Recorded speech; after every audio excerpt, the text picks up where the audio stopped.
Welcome to Nothing But Net. I'm your host, Taylor Chitwood, and I'm joined here, as always, by Coach Tyler Sanborn.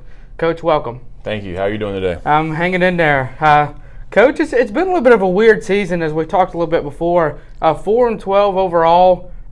We did win probably the two most important games in that season. You'd hate to say it like that, but again, beating Averett here and away. But again, it has been a little bit of a weird season, a tough season. And I guess that kind of has to do with the matchups and everything that with the USA South. We'll get to that in a minute. But again, you know what? How's it been? You know, your first season here at the helm of Ferrum College Panthers. So how's it been this season? You know, it's been frustrating at times. I really think that our guys are getting better. You know, we're working towards that every single day. Our attitudes have not changed. You know, really focusing on development of our team as a whole and individuals. It's been a struggle, to be honest with you. I mean, we've had a really tough schedule, especially early on. We played some really good teams out of the ODAC, which is what we're going to have to get used to doing. And then we played a pretty tough conference schedule as well. So it's been up and down. We've had some big wins over Averett, nice win over Brevard and Randolph, but obviously our consistency is not there, which has been our biggest issue. So hopefully we can continue to move forward and get better and end the season on the right foot. Coach, what's it like to play in a conference that's so up and down throughout the whole year? You got, we had a big win over Brevard. That was a comeback win. But, again, if you notice at Brevard, they beat NC Wesleyan in their last game out. So, and NC Wesleyan, a team that'll spread you out. They have a lot of length, have a lot of size down low. So, I mean, what's it like to play in a conference like that? And it's kind of like the ODAC. The ODAC can be that way as well. Yeah, there's a lot of parity. There's a lot of teams that can beat you every night. I know when I played in the ODAC and when I played against schools in the USA South, because most of our non-conference schedule was that when I played, you have a lot of – it was really top-heavy. And the bottom teams in the conferences weren't as good, and you could pretty much go into games knowing that you're going to be able to win. It's not like that anymore. Everyone's really putting a lot into basketball. Coaches are working hard. They're great coaches, good assistants. Everybody's recruiting. So, I mean, a great example of that is Emory Henry, who 4 years ago won 5 games, and now they're ranked in the top 25 in the country. So, it's just a lot of parity, a lot of good teams, a lot of good coaches. So it's tough, man. It's a tough conference to play in. USA South is a little bit different than the ODAC in styles of play, but I think that just as talented, if not more talented. And you have different types of teams. You got like you said, North Carolina Wesleyan, who's long and athletic, and pressure. You got Pfeiffer, who's kind of like that. You got Maryville, who's big and strong, and just really skilled and detail oriented.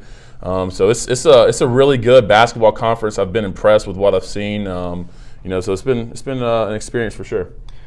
Now, in your opinion, is it better to recruit for a certain player, a certain style of play, or through the year by year, is it a little bit do you kind of focus on, all right, I want to get the best players, or I don't want to get the players that work in my system in a conference that's so up and down, so teams stick to this at any given day? Yeah, I mean, for me, I think it's more recruiting to the type of person that I want.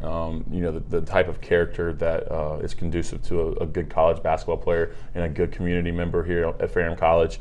That's the most important thing to me. I don't want to bring in guys who are going to be trouble and create dissension among our team and on campus. So that's the biggest thing for me. But recruiting to a specific style is what I think is what I want to do.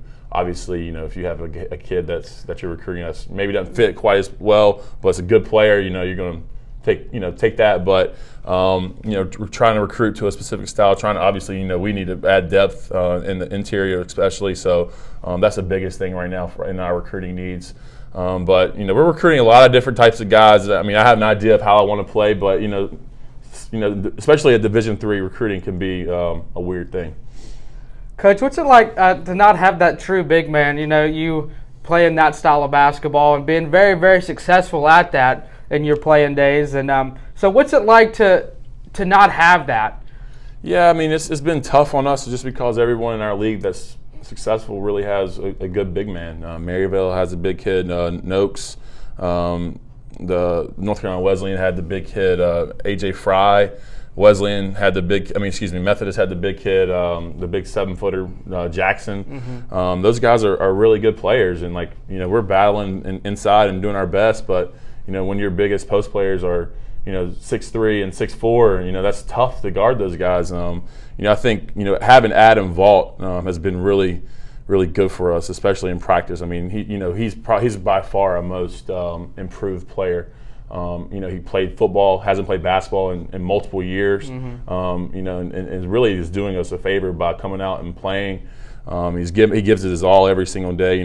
He's limited a little bit in his lateral movement, but he gives me everything that he has. And when he gets in there, he tries to battle. So it's been, like you said, it's tough not to have that true post player. But we're figuring out how to battle against it, I guess. Coach, another thing that has been kind of unfortunate to us, unkind to us, is the injury bug. A lot of key players, especially off the bench with Carrington Young, we lost him really early. Again, he's one of those players like Chase Woodard who doesn't really show up in the book, but does a lot of hustle plays, does a lot of things well, again, that you don't necessarily see in the book. Of course, you have Dudley battling injuries, Grimard battling injuries, and that has to do with a little bit of the senior leadership. But again, it seems like it's every year that one of those teams picks up the injury bug, and it's just one of those things that you can't really prepare for. But what's it like moving forward from the injury bug? Yeah, I mean, it's part of basketball. You're going to have to deal with that, and our depth, especially in the interior, is is a big problem when you don't have Josh, Grimard, and Dudley available. So especially Josh Grimard, being 6'7", being one of our only really true physical post presence that we can play extended minutes. It's been difficult not having him, especially in games like Methodist and North Carolina Wesleyan, where they do have those really talented post players. Those guys have, they've battled, man. They've battled. I mean, Josh, obviously, last year had the meniscus injury, tore his knee up, and had surgery, and wasn't able to have a great summer. Came back, and he's been limited just because of other problems within his body. His Achilles is bothering him. He's getting old, man. He's an old man. I always joke with him about that, but it's true. And it's just been unfortunate for him. I hate to see the way his career is ending like this, just because he had such a great year last year, and he wants to do it. He just hasn't been able to, just because of obviously the injuries that he's sustained. But this is part of basketball. You're going to have to deal with that. Hopefully, in the future we can have a little bit more depth and be able to bounce back from, and kind of have the next guy up mentality.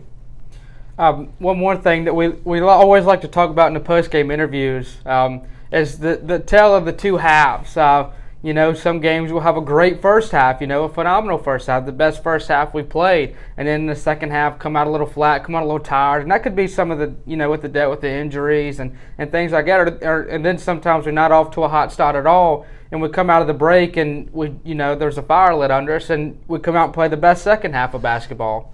Yeah, I mean, like in our past 3 or 4 games, it's been like that. Other than Averett, where we played two pretty good halves. Berea, we had a terrible first half, fought back in the second. Methodist had a great first half, got off to a 25-2 hole in the second half. North Carolina Wesleyan played poorly in the first half, played better in the second half. I mean, it's just part of consistency, and we're not changing anything schematically. I'm not changing anything.